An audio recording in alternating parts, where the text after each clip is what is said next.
Pois é, meus queridos, aquele ditado realmente faz todo sentido, né? Quem tem medo. E até aqueles que se julgavam intocáveis, agora estão vendo que não são. A conta chegou, só que ela não chegou do dia para a noite.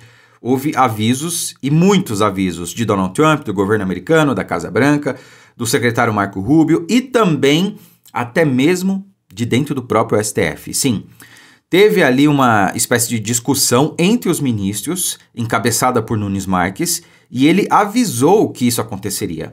Avisou que o governo norte-americano estava disposto a avançar, que não ia ficar só nas bravatas, como o Lula faz, por exemplo, tá?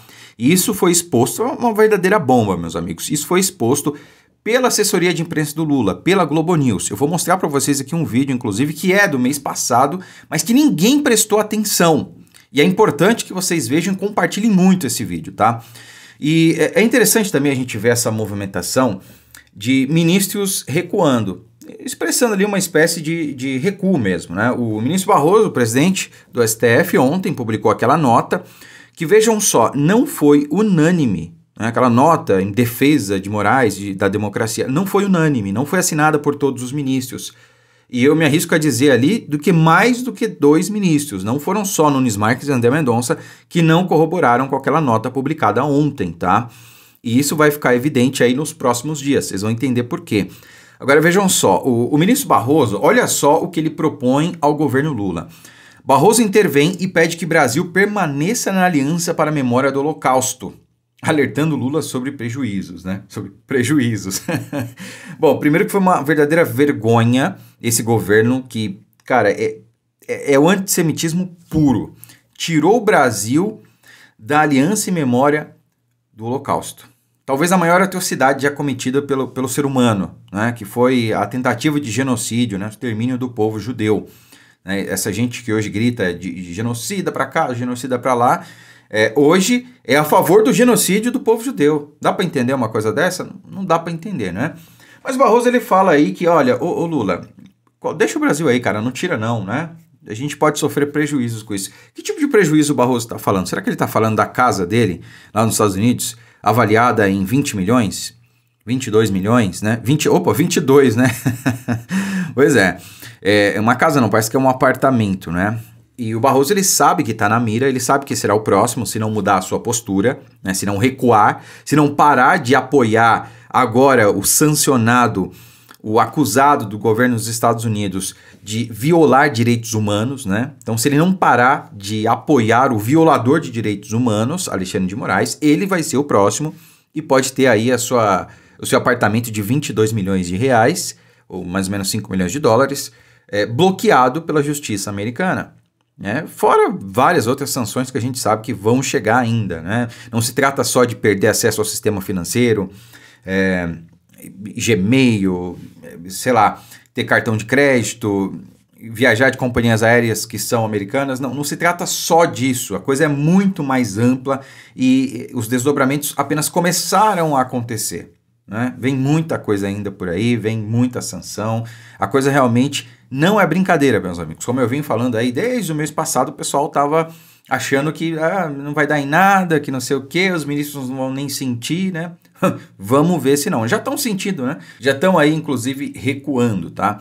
Agora, olha só, eu quero compartilhar com vocês esse vídeo, peço que prestem muita atenção, da Mortadela Lima, assessora de imprensa do Lula, expondo, primeiro, né, isso aqui é um ponto muito preocupante, eles têm acesso direto aos ministros do STF, parece que eles têm um grupo do Zap que tá todo mundo lá, cara, tá os assessores de imprensa do Lula, né, da Globo News, CNN, os ministros do STF e o governo, parece que tá todo mundo no mesmo grupo e, enfim, ela expõe aí que o ministro Nunes Marques, ele sabia e ele antecipou tudo que tá acontecendo e ainda vai acontecer, ele tentou avisar, né? E aí os ministros ficaram bravos com ele. Vamos acompanhar, olha só. Segundo me disseram, relataram os ministros, que olha, a discussão foi muito acalorada, tá? Essa fala do Nunes Marques levou uma discussão muito acalorada. Então todos os ministros estão tentando preservar ali o principal ator dessa, digamos, altercação, que foi o decano do Supremo Tribunal Federal, o ministro Gilmar Mendes. Nunes Marques, então, deu a entender que estava se referindo aos Estados Unidos. O ministro chegou a dizer que tinha informações de coxia, ou seja, de bastidor, de que havia sim uma disposição dos Estados Unidos de avançarem sobre o Supremo Tribunal Federal ou sobre seus integrantes por conta da regulação das Big Techs.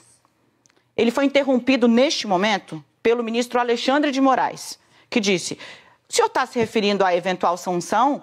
Eu que sou eu não estou preocupado? Por que você está preocupado? Porque o ministro Alexandre de Moraes já é alvo de uma ofensiva, não do governo formalmente, né, mas de uma ofensiva retórica e de empresas ligadas a Donald Trump. Neste momento, Nunes Marques disse: olha, eu acho importante que a gente pondere a respeito disso, para não deflagrar uma crise de relações internacionais. Olha aí. Eu, por óbvio, não estou relatando ipsis literis, mas foi como me foi passado. Neste momento, o decano, o ministro Gilmar Mendes, assumiu a discussão. E o ministro assumiu, abro aspas para um colega dele, como há muito tempo eu não via o Gilmar fazer, fecho aspas. Segundo o relato, o ministro Gilmar Mendes disse o seguinte, que Nunes Marques estava procurando um pretexto para adiar o julgamento, porque sim, o ministro Nunes Marques poderia pedir vista. Ele sinalizou, inclusive. Gilmar Mendes teria dito que ele estava procurando um pretexto para adiar o julgamento. E fez questão de ser taxativo. Esse discurso que o senhor está trazendo aqui é o discurso bolsonarista. Constrangeu o colega. O ministro... Olha aí. Como eu disse, essa matéria, se é que se pode falar assim, dessa blogueira, né? Isso aí foi ao ar, acho que no mês passado, no começo do mês, não me lembro certo agora, né? Mas o fato é que ela expõe ali que o ministro Nunes Marques, ele sabia de algo, ele tinha essa informação, né, de bastidores, como ela falou. E ele tentou avisar. Olha, não vamos seguir com isso, cara, porque vai dar ruim para nós, né? Vai dar ruim para vocês, na verdade, porque todo mundo sabe que ali é 9-2, tá? É Nunes Marques e André Mendonça de um lado e os outros 9 do outro. Alexandre de Moraes vota e todo mundo acompanha, excetuando-se Cássio Nunes e André Mendonça.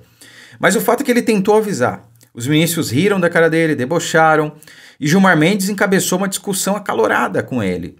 Você é um bolsonarista, né? Politizando o negócio. Quer dizer, defender a lei, a Constituição é ser bolsonarista? Bom, então eu sou bolsonarista, né? Mas o que é ser petista, então? O que é ser lulista? Né? Roubar, matar, estuprar, cometer crimes? Arruaça, baderna, invasão, isso aí é ser petista? É um questionamento, né? Porque se ser bolsonarista é defender a lei e a Constituição, então tudo bem. A maior parte do povo brasileiro, eu aposto, é bolsonarista. Porque é isso que o Nunes Marques está fazendo. Foi isso que ele fez. Olha, ele não quis defender o adiamento ou a não regulação das Big Techs porque é uma pauta que ele é contra. Não, é porque nós já temos a vedação à censura, né? Esse livrinho aqui, ó, que André Mendonça e Cássio Nunes defendem, a Constituição Federal, veda a censura prévia. Veda. E aí os caras institucionalizam, normalizam a censura, né, dando às plataformas sociais ali a responsabilização pela publicação do conteúdo, o que na prática vai inviabilizar tudo no Brasil, né, na questão de redes sociais. As plataformas simplesmente vão censurar todo e qualquer conteúdo porque elas não sabem o que vai ser enquadrado como mentira, como ataque ao Estado Democrático de Direito. E foi avisado. Não foi por falta de aviso. O Nunes Marques avisou. E agora, ó, caiu primeiro sobre o Alexandre de Moraes. O Gilmar Mendes, que dizia não estar preocupado, eu aposto que agora ele está. O Barroso, então, nem se fala, né? Eu ia ficar muito preocupado se eu estivesse prestes a perder um apartamento de 22 milhões de reais. Porque é isso que vai acontecer se ele não recuar. Se eles não pararem com essa guinada autoritária, apoiando o desrespeitador de direitos humanos. E, de certa forma, meus amigos, eles vão ter que recuar. É como eu disse, a batalha já está perdida para eles, né? A batalha já está perdida. A guerra não, porque infelizmente eles têm aí todo um sistema instrumentalizado, eles têm aí militância que é formada no berço, nas escolas, então não dá para cravar que a gente ganhou a guerra, ela ainda vai perdurar talvez para sempre, né? A eterna luta do bem contra o mal. Mas a gente ganhou essa batalha. Ela só não acabou ainda, só que ela já está ganha. Não tem para onde eles correrem, não tem como eles continuarem com a censura, com essa perseguição, com a caça às bruxas. Não tem. Eles podem, né, permanecer aí por mais alguns meses, mas Para sempre não tem. A gente já tem aí realmente uma luz no fim do túnel, digamos assim. E não resta outra opção senão recuar. Tanto é que fontes do próprio Planalto já sinalizam que colocam na mesa a questão da regulação das redes sociais, que eles podem rever isso aí. Porque para os Estados Unidos, né, ninguém dá ponto sem nó, tá bom? O Trump, claro, ele quer evitar que o Brasil se torne uma Venezuela, ele quer evitar que o povo aqui realmente não possa fazer nada e aqui se torne uma ditadura consolidada, mas ele também quer evitar que as empresas norte-americanas, as Big Techs, né, Google, Meta e etc., o X também, dentre outras, percam bilhões e bilhões e bilhões e bilhões de dólares. Porque é isso que vai acontecer se essa regulação entrar em vigor. E eles estão aí propondo, né? Vamos ver. Só que eu acho que é pouco. Eu acho que o Trump não vai aceitar só isso. Afinal de contas, ele está com as cartas, né? Então, além de rever essa questão da censura nas redes sociais, eles têm que também aprovar ou deixar que o nosso Congresso aprove, né? Olha que absurdo. Eles têm que deixar que o nosso Congresso aprove a anistia ampla, geral e restrita. Porque essa é uma questão privativa do Congresso, mas nós não estamos no Estado democrático de direito. Quem manda no Brasil é o STF, é o Alexandre de Moraes, né? Porque vamos imaginar que o Senado vai lá e aprova a anistia, o Senado e a Câmara, o Congresso. O que vai acontecer amanhã? Alexandre de Moraes vai considerar inconstitucional e todos os outros ministros, tirando Cássio Nunes e André Mendonça, vão concordar com ele. Então tem que pôr na mesa a anistia, tem que pôr na mesa a parar com a caça às bruxas ao presidente Bolsonaro e por aí vai, né? Então, a partir disso aí, eu acho que o Trump topa conversar. Antes disso, esquece.